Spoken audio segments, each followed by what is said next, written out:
Ya, kita mulai nggih. Eh, saya izin share screen.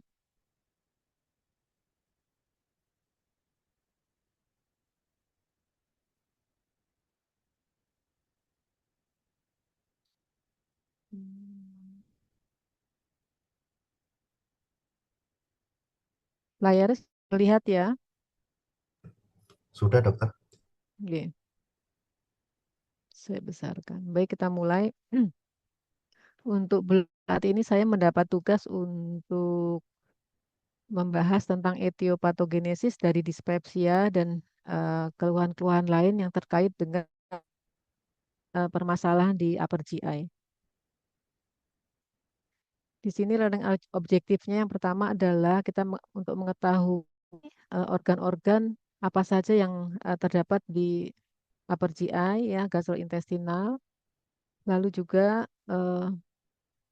saja keluhan-keluhan apa saja atau klien apa saja yang terkait dengan kelainan di upper GI dan juga etiopatogenesisnya dan manajemen di upper GI disorder.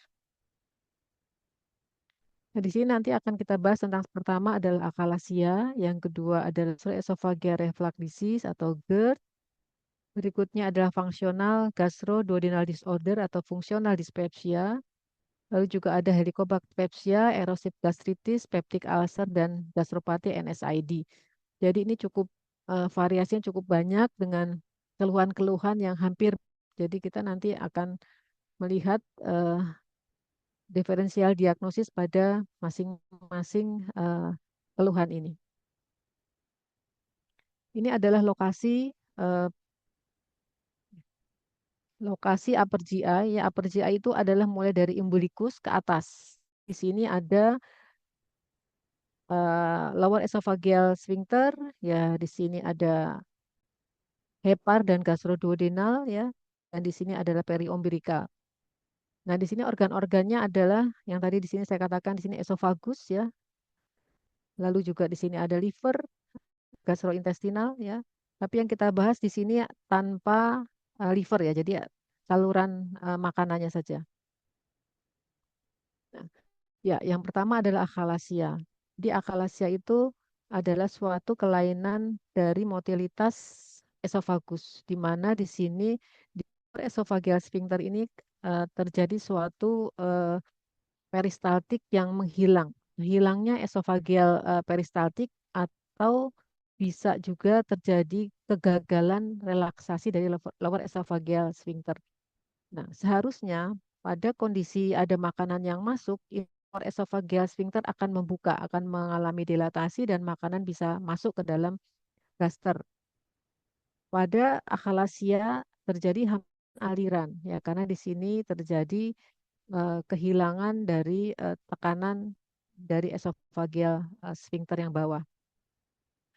Lalu di sini juga eh, simptomnya berupa apa? Ya berupa disfagia. Disfagia itu adalah kesulitan menelan eh, disfagia kesulitan untuk melanjutkan makanan tadi dari kerongkongan ke dari esofagus ke lambung. Ya kita namakan disfagia ini yang paling. Nah, karena adanya penyempitan, otomatis di sini makanan yang masuk ke dalam esofagus dia akan bisa dimuntahkan atau sistemnya bukan muntah tapi regurgitasi. Dia akan naik ke atas dan akan terasa makanan itu belum dicerna dengan bentuk yang seperti yang kita makan itu akan naik ke mulut ya, ke rongga mulut. Bahkan bisa terjadi chest pain ya. Chest pain. Kenapa terjadi chest pain? Karena di sini kemungkinan terjadi radang ya. Ya, di sini chest pain-nya adalah di tengah. Jadi kalau chest pain yang di biasanya di sebelah kiri ya, karena jantung ada sebelah kiri. Tapi ini chest pain-nya di tengah. Lalu juga ada dada terasa anu panas, lokasinya sama. Nah, akibat dari makanan yang tidak bisa masuk ke dalam esofagus, tentunya nutrien-nutrien yang seharusnya kita butuhkan tidak akan bisa masuk secara optimal, otomatis akan terjadi suatu penurunan dari berat badan. Nah, kita sini ya, ini contoh gambar dari lower esophageal sphincter menggunakan esofagoskopi atau endoskopi upper GI. Ya, di sini ada sisa makanan, ini adalah lower esophageal sphincter, ini adalah sisa bukan sisa makanan, makanan yang masuk dan tidak hanya sebagian saja yang bisa masuk ke sphincter dan ini masih tersisa. Nah, di sini kalau kita lihat eh, melalui ronsenologi, kita esofagografi, ini terlihat adanya suatu eh, sebentar, ya, adanya penyempitan ya. Lihat ini dan kalau bisa masuk akan terjadi seperti paruh burung. Ini adalah khas eh, dari akalasia. Nah, kalau seperti ini biasanya sebelahnya ini kita bisa mendetek itu eh, suatu cancer ya. Bisa. Nah, di sini ada penyebabnya bisa virus ya, terjadi inflamasi di plexus mesentericus, lalu terjadi destruksi. Destruksi karena apa? Berada bermacam-macam, bisa adanya kehilangan dari anti apa namanya anti menterik antibodinya akan terjadi permasalahan yang mungkin juga karena adanya suatu eh, genetik predisposisi karena memang sejak biasanya pada pasien-pasien seperti ini datangnya adalah pada usia-usia eh, tengahan ya. Kalau usia tua biasanya kita akan eh, mendedikkan malignansi. Nah, lalu di sini juga ada tipenya, ada tipe satu, tipe 2 di mana maaf ya ini kursornya agak tidak sensitif ya. Ada tipe satu dan tipe 2 biasanya dia bersifat progresif ya, mengalami solusinya mengalami progresif sehingga akan terjadi suatu apa akhalasia klasik ya. Yang kedua, yang tipe 3 ini adalah mirip seperti akhalasia ya. Jadi dia predominan manifestasinya predominan ini yang eh, menyebabkan suatu akhalasia yang vigorus gitu ya. Nah, pemeriksaannya tadi ini sudah ya. Pertama adalah kita lakukan endoskopi, yang kedua adalah kita lakukan esofagografi ya. Di mana nah yang sebetulnya untuk mengetahui apakah ini suatu akhalasia atau itu inkompeten saja dari muskulusnya ini kita bisa membuat suatu pemeriksaan manometri dari Agus. Di mana di sini manometri ini bisa mengetahui tekanan dari muskulusnya, lalu juga bisa mengetahui gerakan dari esofagus, baik kontraksi maupun dilatasi, dan juga bisa mengukur eh, relaksasi dari lower esophageal sphincter tersebut seberapa seberapa berat begitu ya. Nah, di sini bisa juga mengetahui adanya suatu kanker. Tetapi esofageal manometri ini memang hingga saat ini sudah banyak tidak kita kerjakan karena kita sudah bisa mempunyai modalitas yang lain yang bisa live kita bisa melihat yaitu pemeriksaan endoskopi. Nah, ini adalah manometri ya, manometri yang untuk akalasia ya ini adalah yang gambar di sini adalah eh, gambaran dari apa namanya normal ya akan terjadi tekanan yang konstan begitu sehingga makanan bisa masuk ke dalam gaster. Kalau di sini apa namanya eh, ada perubahan atau ada tekanan di dalam esofagus tadi mengalami tekanannya itu turun. Jadi tensinya itu turun di situ ya. Jadi sehingga tidak ada kemampuan untuk apa namanya membuka. Ya, jadi ada yang konvensional manometri, ada yang high resolution manometri. Jadi hingga saat ini memang alat ini dipergunakan untuk kepentingan sebetulnya untuk kepentingan banyak untuk kepentingan penelitian ya. Nah, ini manajemennya, yang manajemen akalasia yang pertama kita bagi atas kemungkinan eh, risiko untuk operasi ada yang low surgical risk, ada yang high eh, surgical risk. Kalau high surgical risk berarti pasien ini mungkin dilakukan suatu operasi ya karena eh, banyak kontraindikasinya sehingga apa idealnya adalah disuntikkan buat botulinum ya. Tapi untuk mencari toksin botulinum ini sangat sulit ya dan tidak mungkin ini banyak dilakukan di luar medis ya yang sering menggunakan ini. Dan kalau ini gagal ya kita akan menggunakan eh, nitrat atau nitrat itu isosorbit mononitrat yang untuk obat obat jantung ya atau kalium channel blocker. Tujuannya adalah dia untuk vasodilatasi dari apa namanya itu pembuluh darah di lower esophageal sphincter sehingga menyebabkan si lower esophageal sphincternya akan membuka, akan relaksasi ya. Itu tujuannya seperti itu. Hingga kapan kita berikan kalau memang dia agak tidak bisa dilakukan surgical ya seumur hidup.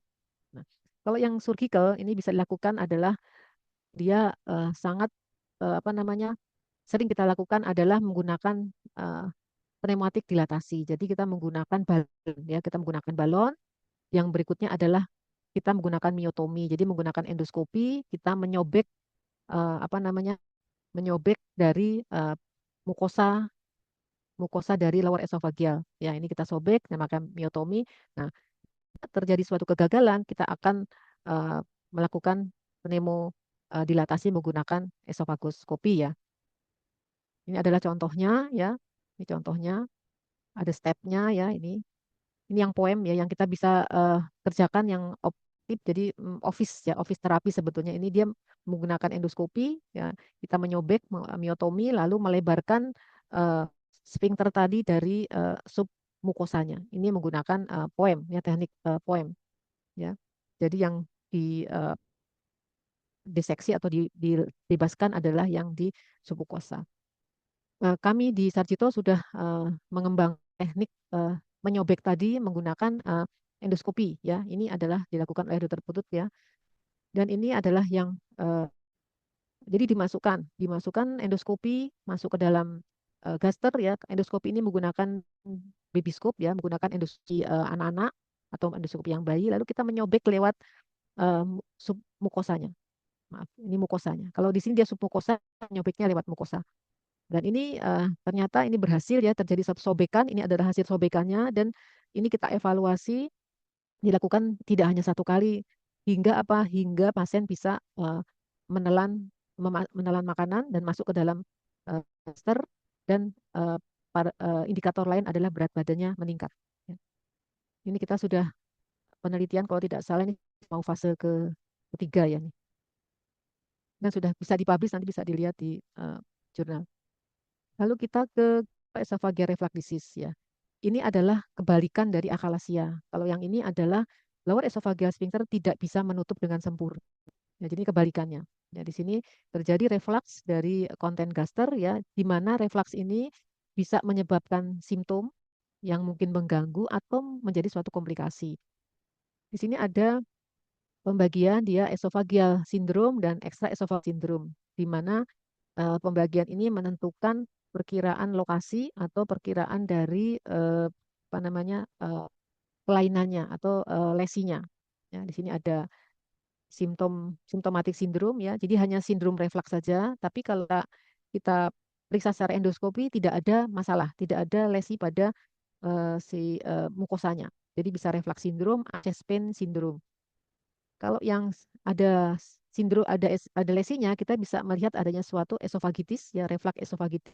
Bisa terjadi juga gambaran dari struktur ya reflux struktur, barit esofagus maupun CA esofagus itulah yang esophageal syndrome. Lalu yang untuk ekstra esofagial, nah ini biasanya ekstra esofagial itu terjadi reflux sampai ke mulut, lalu dia atau ke daerah sebelum sampai ke mulut dia ke laryngofarinx dan dia masuk ke dalam laring sehingga terjadi.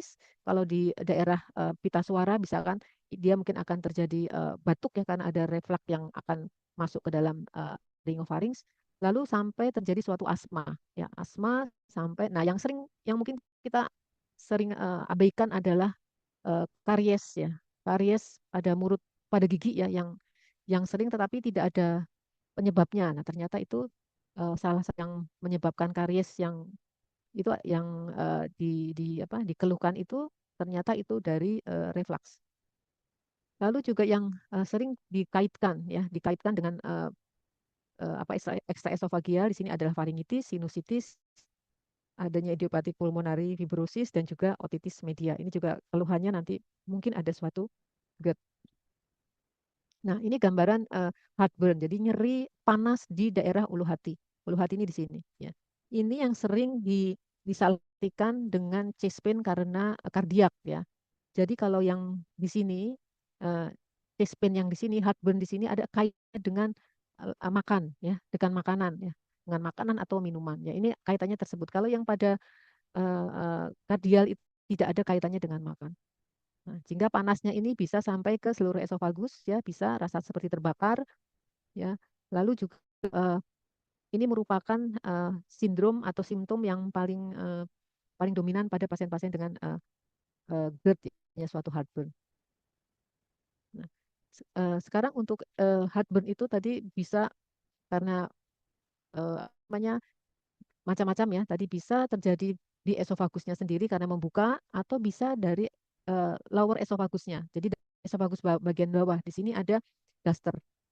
Ya, ada beberapa yang bisa menyebabkan inkompeten dari kan kebalikannya dari akalasia ya, inkompeten dari lower esophageal sphincter. Jadi lower esophageal sphincter yang dysfunction ini karena adanya penurunan dari tensi ya.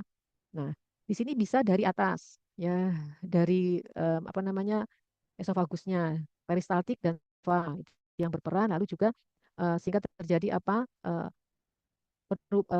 tahanan mukosa tadi dan perbaiki mukosa tadi karena ada paparan ya itu dia tidak bagus. Kalau yang dari lower esophagus itu adalah gaster ya. Gaster terjadi biasanya peningkatan tekanan intraabdominal. Berikutnya adalah terjadi perlambatan pengosongan lambung ya. Sehingga di sini akan terjadi pylorus tadi akan membuka. Jadi akan terjadi perlambatan pengosongan ya. Ini bisa masuk ke sini sehingga gasternya akan membesar dan sehingga mereflekskan ke atas. Jadi ini adalah beberapa hal yang perlu kita pertimbangkan kausa dari GERD ya. Karena nanti treatmentnya itu juga berbeda ya. Nah, untuk GERD yang perlu kita apa namanya untuk alarm simptom ya, alarm simptom itu kita eh, paling kapan kita akan melakukan alarm simptom itu kapan kita akan melakukan investigasi menggunakan pemeriksaan penunjang. Contohnya di sini adalah yang lebih akurat itu sebenarnya adalah pemeriksaan esofagoskopi ya, esofagoskopi atau gastroesofagoskopi ya. Nah, ini yang pertama adalah kesulitan menelan atau merasa bahwa makan tadi apa berhenti ya karena makan disfagia atau odinofagia. Lalu ada hematemesis. Hematemesis itu eh, muntah darah. Lalu ada melena ya, melena. Lalu ada penurunan berat badan yang tidak diketahui penyebabnya. Nah, kalau tadi ada keterlibatan dari pita suara, itu terjadi suara serat. Nah, tadi chest pain. Nah, chest pain ini yang terjadi esofagitis tadi, GERD tadi yang terjadi esofagitis di lower esofagisnya terjadi infeksi, jadi terjadi ya bukan infeksi terjadi itis, jadi terjadi esofagitis namanya. Lalu kemungkinan terjadinya suatu cancer itu juga harus kita perhatikan. Nah, GERD ini juga bisa eh, terjadi suatu terjadi keluhan ini pada cancer di lower esophageal. Lalu penggunaan obat-obat yang antiinflamasi yang NSAID, ya ini juga bisa. Lalu, nah, untuk pasien usia lebih dari 40 tahun yang mempunyai resiko ya untuk terjadinya suatu gastric cancer dengan keluhan-keluhan alarm simptom ini harus kita tindak lanjuti atau kita cari penyebabnya. Nah, ini untuk GERD questionnaire ini adalah suatu apa namanya questionnaire untuk menentukan perkiraan istilahnya perkiraan dari severity dari GERD ya atau kemungkinan terjadinya suatu GERD. Kalau di 8 probability untuk GERD itu adalah rendah ya. Nah, di sini ini gambaran dari GERD ya. Gambaran dari GERD yang pertama adalah ini gambaran normal ya yang ini adalah gambaran normal. Lalu yang ini adalah gambaran esofagitis ya, mengenai gambaran endoskopi.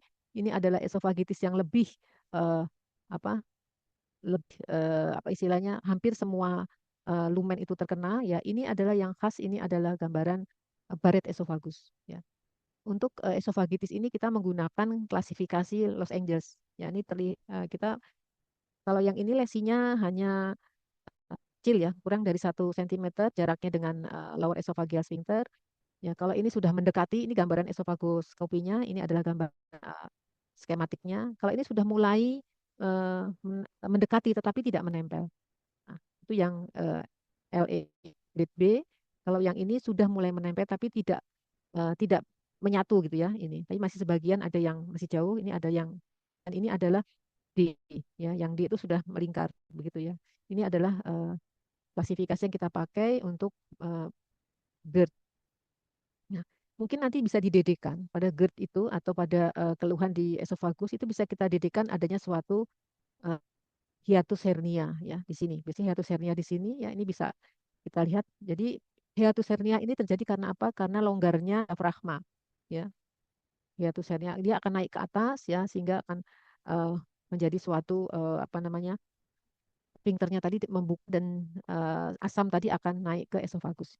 Itu juga harus kita didikan hiatus hernia. Kalau hiatus hernia, gambaran endoskopinya nanti akan terlihat di sini ada suatu desakan gitu ya, ada naik mukosa dari gaster itu naik ya, itu sehingga terjadi suatu tensi juga di situ yang menyebabkan terjadinya nyeri pada eh, dada tengahnya atau di dadanya. Treatmentnya yaitu sebenarnya treatmentnya hampir sama dengan dispepsia ya, jadi menggunakan PPI. Kita menggunakan PPI, kita punya PPI ini eh, jadi ada alarm simptom. Tadi alarm simptom sudah di depan kita. Kalau sudah ada alarm simptom, kita harus langsung pasien ini dikirim. Yang pertama kali adalah untuk investigasi yang adanya suatu Helicobacter pylori test atau kita hanya melihat dari gambaran endoskopinya. Nah, dari sini nanti kita akan memberikan suatu treatment. Kalau alarm simptom ada, kita bisa tidak langsung ke endoskopi ya, tidak. Kita bisa PPI test. Kita PPI test saja, kita terapi PPI selama 4 minggu ya berarti 1 bulan. Nanti setiap 2 minggu kita kita lihat efeknya. Kalau simptomnya membaik itu berarti kita bisa PPI itu kita stop ya, berarti hanya ringan saja. Tapi kalau relapse kita akan mengulangi lagi pemberian PPI ya. Jadi gitu. Jadi atau PPI tadi bisa dilakukan on demand saja kalau ada keluhan. Tetapi kalau misalkan tadi sudah dites PPI, masih tetap, nah kita harus stop PPI. Ya, setelah stop PPI 1 minggu, harus kita lakukan EGD. Kenapa harus di stop PPI 1 minggu? Karena kita memastikan bahwa di situ pH-nya kembali seperti pH semula. Dan kalau ada Helicobacter pylori, itu kita akan mendapatkan sampel tadi dengan Helicobacter pylori positif dengan biopsi. Kalau kita tidak punya urea test ya, karena test itu terus terang di rumah sakit pemerintah itu tidak ada dan adanya di laboratorium ya dan cukup mahal ya. Kita biasanya melakukan endoskopi dan kita biopsi dan kita periksa Helicobacter pylori melalui pemeriksaan patologi anatomi. Nah, di sini berarti kemungkinan pasien dengan GERD tadi yang pertama adalah eh, di sini yang ini yang terus ya diberikan terus menerus ya, tapi ini jarang ya. Kecuali memang dia tidak bisa kita koreksi ya dan apa namanya misalkan pada usia lanjut gitu ya tidak bisa kita koreksi baik dengan tindakan yang office terapi maupun dengan endoskopi atau maupun operatif. Kita bisa juga memberikan intermittent ya. Lalu kita juga bisa berikan on demand. Ya ini tergantung dari simptom dari pasien tersendiri. Jadi opsi ini tergantung individual ya. Sekarang kita ke bawah ke dispepsia. Jadi dispepsia ini bisa keluhannya dari gaster sampai duodenum. Jadi di sini klasifikasi dari dispepsia ya. Pertama adalah uninvestigated dyspepsia ya, dispepsia yang belum kita ketahui ya penyebabnya. Lalu gastritis akut atau gastritis kronik ya. Berarti kita sudah mengetahui ada itis di dalam gaster, adanya itis di dalam lambung, berarti adanya lesi kita sudah mengetahui. Berarti ini kan harus ada pemeriksaan tambahan ya. Lalu gastritis Helicobacter pylori. Jadi gastritis radang yang di dalam di lambung tadi disebabkan oleh Helicobacter pylori ya, infeksi Helicobacter pylori. Nah, ini kan apa namanya beda dengan NSID. Kalau NSID dia itu kita namakan gastropati ya. Gastropati bukan gastri tapi gastropati karena ini masuk ke lain ya, tipe lain. Lalu gastroduodenitis apabila tadi gaster dan duodenumnya mengalami itis. Penyebab terjadinya semua itu ternyata itu ada faktor yang mempengaruhi adalah defensif dan faktor ofensif. Ya, di mana terjadi ketidakseimbangan faktor ofensif dan faktor defensif atau faktor lain. Di sini ada faktor lainnya. Jadi lain itu adalah faktor yang internal ada di pasien tersebut ya, yang sehingga kita juga harus harus kita perhitungkan apabila kita tidak bisa memasukkan uh, kedua opsi ini. Ya, ini ada bisa dibaca itu saya sudah jelaskan itu. Nah, untuk fungsi dyspepsia kita pakai kriteria Roma yang terakhir dari kriteria Roma 4 ya. Kriteria Roma 4 itu memang cukup banyak sekali anunya, apa namanya? Pembagiannya. Tetap lebih simpel kriteria Roma 3 sebetulnya. Roma 3 itu eh, lebih simpel. Fungsional dispepsia dibagi atas ini lebih simpel. Postprandial distress syndrome ya. Yang ini dikaitkan dengan makan. Kalau yang ini epigastric pain syndrome. Ini tidak dikaitkan dengan makan. Makanan ya, tidak terkait dengan makan, pola makan kita masuk. Jadi di sini kita pakai sebetulnya ya yang seharian ini terus terang kami memakainya kriteria Roma 3 ya. Karena untuk mencapai yang kriteria Roma 4 ini banyak yang harus diperiksa. Seperti tadi manometri yang kita tidak bisa memeriksa ya itu. Jadi sebagian besar kami menggunakan yang kriteria Roma 3 ya. Jadi yang ada postprandial distress syndrome ya, ada yang epigastric syndrome. Nanti di sini ada pembagiannya ya. Nah, di sini itu tadi berdasarkan keluhan ya, berdasarkan simptom. Nah, kalau berdasarkan dari kausanya, nah kausa yang paling sering itu adalah tadi ini adalah Helicobacter pylori dan ini ada NSAID. Bagaimana keduanya ini bisa menyebabkan inflamasi ya mungkin sudah dipelajari ya di eh, apa namanya kalau ini kan di histologi ya mungkin ya. Itu sudah tidak dipelajari bagaimana NSAID tadi bisa menyebabkan lesi, lalu Helicobacter pylori juga bisa menyebabkan lesi. Ini uh, mempunyai jalur yang berbeda, ya jalur yang berbeda. Yang satu melalui COX ya, yang satu melalui inflamasi karena adanya suatu uh, infeksi. Prinsipnya adalah tadi berdasarkan lesi yang pembacaan akut dan kronik gastritis itu adalah pembacaan dari PA ya patologi anatomis itu ya. Kalau kita dispepsia akut, dispepsia kronik itu yang dari simptom ya. Kalau di sini kalau sudah itis, itis itu berarti punyanya dari anatomi. Di sini terjadinya inflamasi yang terjadi pada jangka pendek ya, di mana yang dominan adalah neutrofil ya. Kalau yang kronik ini sudah lebih dari 6 bulan, di mana yang dominan adalah mononuklear sel. Ya di sini yang juga disertai dengan limfosit dan makrofag. Nah, ini yang klinis ya. Klinisnya adalah gastritis dan gastropati. Nah, jadi nanti jangan jangan jangan bingung ya. Nanti ada akut dan kronik dari patologi anatomi dan akut dan kronik dari eh, kalau kita belum mengetahui ada itis atau tidak, kita menggunakan dispepsia. Ya, di sini kalau gastritis itu penyebabnya adalah infeksi. Kalau gastropati itu penyebabnya adalah Owens dan lain-lain ya. Jadi kalau gastropati itu radang menyerupai radang serupa radang begitu ya. Kalau itis itu ada kausanya yang jelas. Nah, ini klasifikasi dari kronik gastritis ya. Ini pakai Sydney system ya nanti kita lihat dari faktornya apa ya. Faktor related klasifikasi, histologinya apa. Ini nanti ada tipe A, tipe B dari lama sakitnya akut gastritis, kronik gastritis ya atau yang lain-lain yang tidak bisa di apa dikategorikan. Lokasi ya. Lokasi itu lokasi ada yang antrum gastritis, korpus gastritis. Nih, antrum gastritis dia hanya membuat apa namanya sedang di antrum saja. Ada yang korpus gastritis, ada yang pan gastritis. Yang ini adalah pan gastritis. Ya. Nah, di sini dibagi lagi kronik inflamasi, neutrofil aktivitas, ya klasifikasinya ada atrofi atau tidak, ada metaplasi atau tidak. Yang berikutnya adalah harus dicari Helicobacter pylori karena kalau Helicobacter pylori positif kita harus eradikasi dari Helicobacter pylorinya. Kalau yang non-grade spesifik dan non-spesifik ya ini adalah beberapa kalau gambaran endoskopinya nanti kata klasifikasinya pangastritis, antrum gastritis, corpus gastritis. Nah, deskripsinya dari diagnosisnya adalah apakah ada edema, apakah ada eksudasi, apakah ada erosi ya, atau apakah ada nodul. Ini adalah gambarannya. Ada hiperplasi, atrofi, ada ekimosis itu adalah gambaran dari endoskopi. Jadi nanti melihat bacaan hasil endoskopi itu jangan bingung ya, karena nanti eh, berbeda dengan yang baca di PA ya. Karena kalau gastroskopi kan mata kita melihat ada apa itu yang kita lihat. Ini nanti kategorinya eh, flare, flare itu eksaserbasi ya. Bentuknya eksudasi, erosi, eh, ada bulging, ada hemoragik, ada atrofik. Ya, nanti kita bisa menggunakan ada alat dari endoskopi tadi yang berupa cahaya ya, cahaya itu yang bisa membedakan kita kita stel menggunakan cahayanya itu kita bisa melihat perbedaan antara mukosa yang normal dengan mukosa yang meradang atau tadi apakah itu erosi, apakah itu dia hanya hanya apa namanya atau ya, ulcer atau erosi atau hanya peradangan biasa. Untuk Helicobacter pylori positif nanti ada atrofik, bentuknya adalah atrofik gastritis ya, ada non atrofik gastritis. Nah, yang non atrofik gastritis nanti akan menjadi duodenal ulcer atau menjadi mild lymphoma. Kalau yang atrofik gastritis nanti menjadi gastric ulcer ya atau gastric cancer.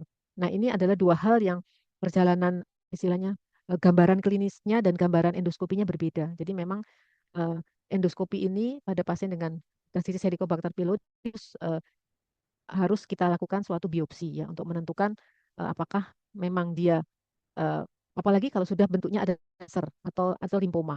Kalau limpoma itu tumornya itu di apa namanya bukan di dalam mukosanya, bukan di tetapi dia sudah di tunica muscularis. Itu akan berbeda nanti.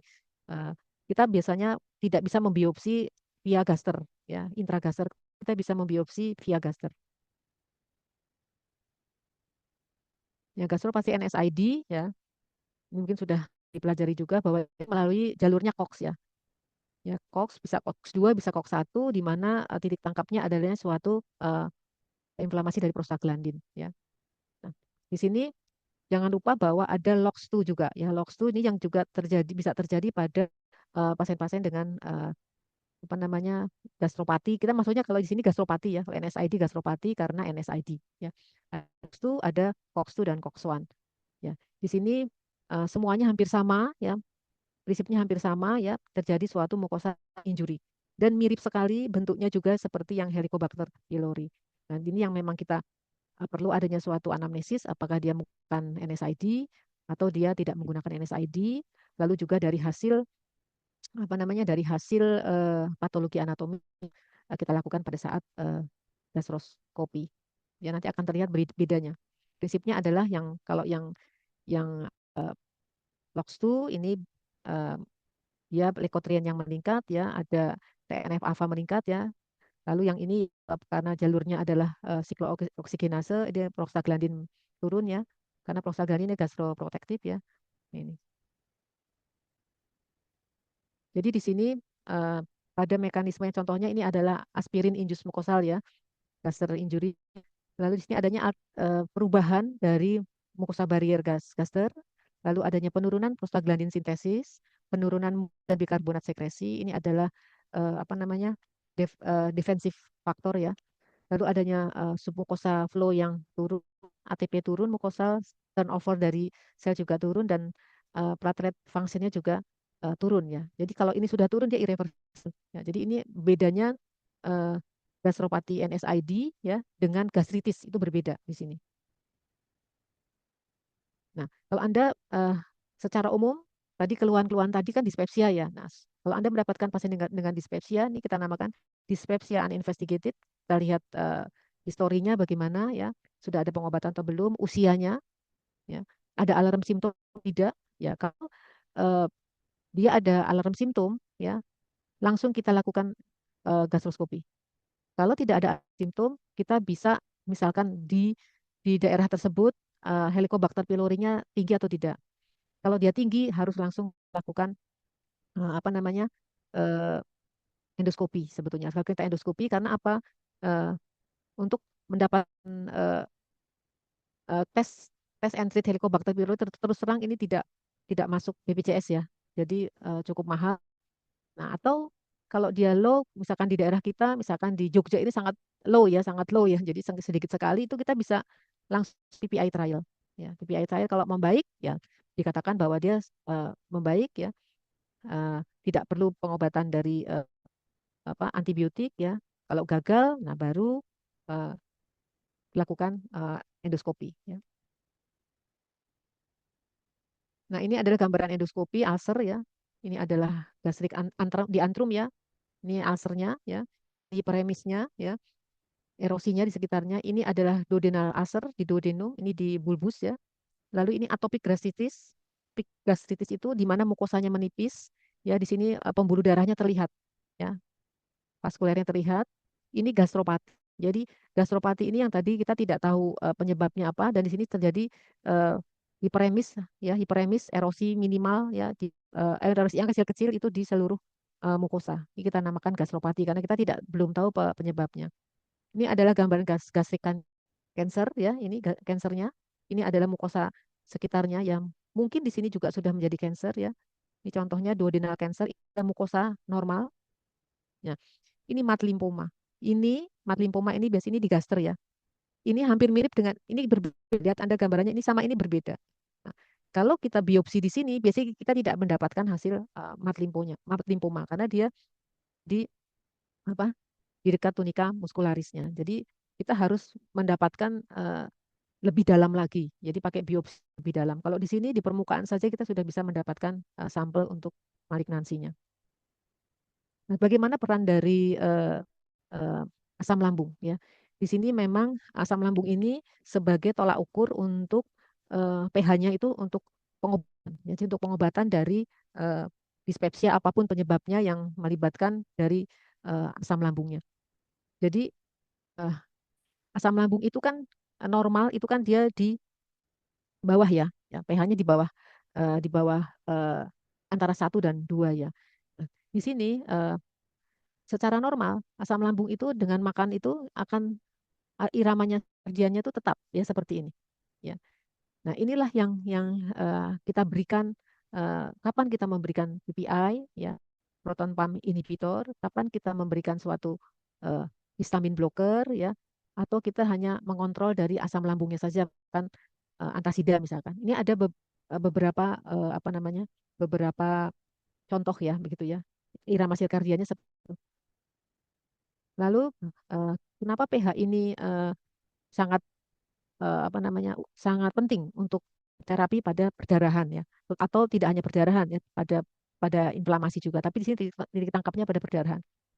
Jadi perdarahan itu kalau pH-nya kurang dari 5 ya pH kurang dari 5 itu akan terjadi si clotnya itu si jendalan darahnya itu akan lepas. Kalau ini kan masih ada asam ya. Kalau dia lepas berarti akan terjadi perdarahan. Jadi kita akan mengupayakan supaya supaya pH lambungnya itu naik jadi banyak ya. Jadi PPI itu digunakan untuk PPI atau yang lainnya itu menaikkan pH di atas 6 ya di 6 karena kalau di atas 6 itu eh, plot yang sudah terjadi itu tidak akan lepas. Jadi akan terjadi suatu agregasi dari platelet lalu juga mengoptimalkan hemostasis karena apa? Karena si pepsin tadi tidak bekerja. Ya, pepsin tidak bekerja sehingga tadi klot tadi tetap, jadi si mukosa lambung tadi diberi kesempatan untuk memperbaiki mukosanya sendiri. Jadi dia secara otomatis untuk apa recovery sendiri. Nah, sehingga apa? Pada pengobatan eh, yang terkait dengan lesi di mukosa lambung, contohnya di sini adalah yang mudah adalah Helicobacter pylori infeksi ya, kita akan melibatkan PPI. Kenapa PPI yang dipakai bukan antasida atau ranitidin ya? Karena PPI ini yang dia bisa menaikkan pH ya, karena dia bisa bekerja, ada yang bisa bekerja 12 jam, ada yang bisa bekerja 24 jam.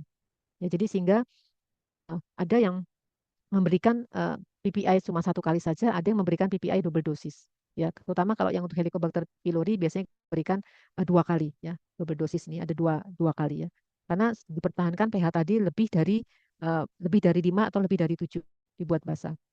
Nah, bisa menggunakan PPI standar ya di sini amoksisilin, klaritromisin, metronidazol, klaritromisin, amoksisilin, metronidazol. Ini bisa diberikan 2 kali sehari selama 7 sampai 14 minggu. Nah, di sini kalau eh, teman-teman yang mempunyai fasilitas endoskopi itu bisa menggunakan urea brites. Ya, urea brites itu tapi tidak di rumah sakit pemerintah atau rumah sakit tidak ada. Ini adanya di laboratorium ya. Dan itu juga dikirim ke Singapura ya urea Brites itu, atau fekal fekal Helicobacter pylori juga bisa. Kalau tidak bisa, kalau misal ada dispepsia, ada alarm simptom, terus ada curiga adanya suatu Helicobacter pylori yang sudah dicek melalui fesesnya atau melalui urea Brites ya, itu bisa langsung diterapi. Lalu ada yang quadruple. Quadruple ini selama 7 sampai 14 hari ya, IPI-nya sama, double dosis menggunakan bismut. Nah, terus terang kalau bismut itu kita mencari bisnya yang sudah jarang ya. Nah, kita akhirnya menggunakan standar PPI. Kalau dengan ini tidak berhasil, berarti ada eksistensi kita bisa lompat ke levofloxacin base. Jadi PPI, levofloxacin ya 250 atau 500 mg dengan amoxicillin ya. Sama 1 gram 2 kali sehari 2 kali ini bisa yang menggunakan levofloxacin. Atau rifabutin, rifabutin terus terang tidak ya di kita. Jadi kita biasanya kalau dari standar PPI tidak bisa kita melompat ke levofloxacin. Karena di sini bismut sebetulnya bagus banget ya, tapi tidak ada di Indonesia tidak ada bismut yang beredar. Nah, yang terbaru di sini adalah PPI itu proton pump inhibitor, kalau PCAP itu potassium channel acid blocker. Nah, jadi ini adalah generasi channel blocker yang selain PPI yang terbaru ya, yang kita pakai ini. Apabila dengan PPI ini tidak berhasil, kita bisa menggunakan PCAP ini. Ya, karena PCAP ini ada anunya dia lebih panjang ya, bisa apa namanya? eh, bisa 1 hari ini sudah apa namanya maksimumnya asidnya itu bisa berjalan sampai 1 hari ya. Kalau PPI kelas itu dia butuh waktu ya. Dan ini reversible, PPI irreversible ya. Cuman memang ini belum masuk BPJS ya, masuk BPJS. Nah, tapi secara prinsip bahwa eh, PP, PCAP ini dia bisa mempertahankan pH ya di atas yang kita harapkan. Di sini di atas 5, di atas 4 ya bisa kita pertahankan.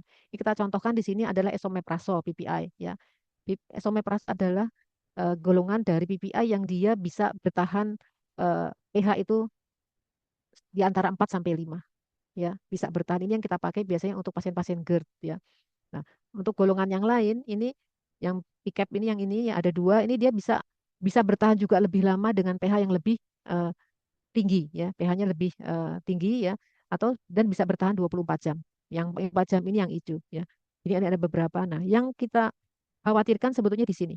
Pada jam 20-an ini kan jam 00 ya sampai jam 24 di Bali ini ada acid breakthrough ini yang sebetulnya yang sering menyebabkan terjadinya suatu reflux ya pada saat malam hari ini di sini ya.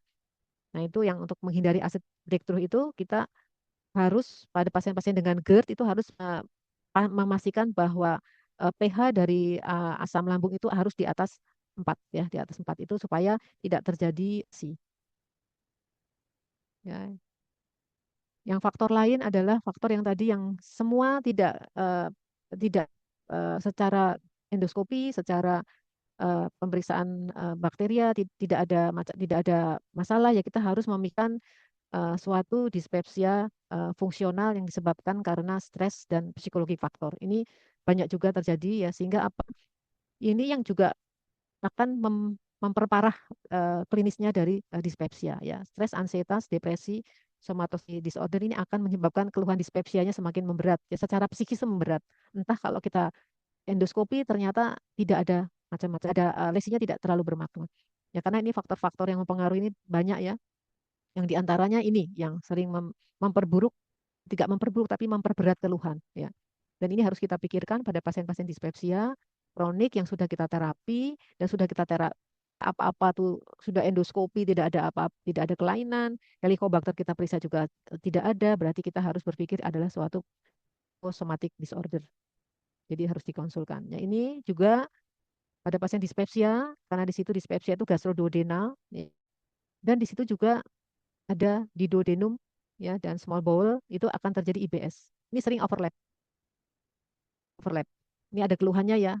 Jadi bisa dispepsia itu dia sering diikutkan dengan sulit kentut, nyeri perut, ternyata dia dengan IBS, dengan GERD.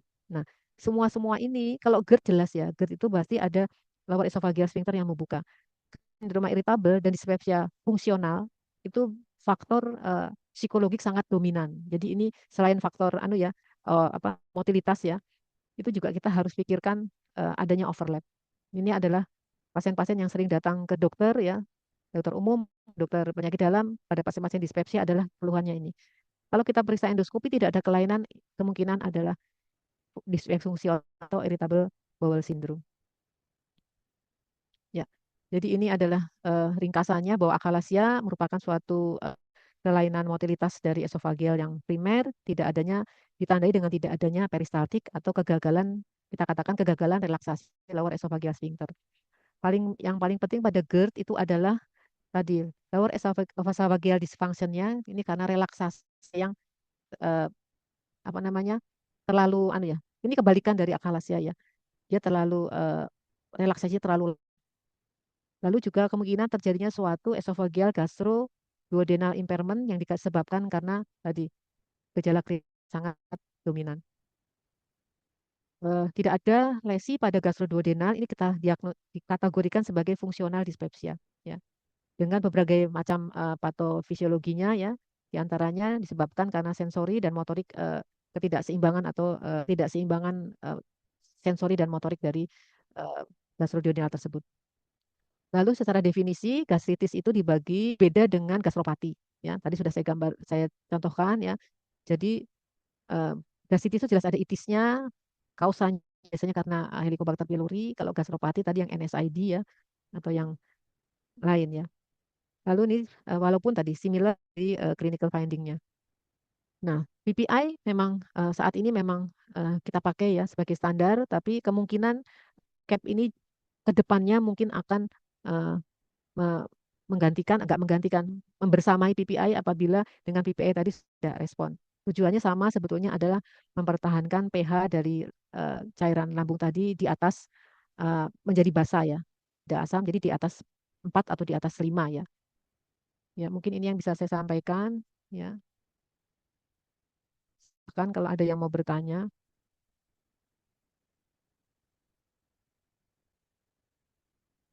ya.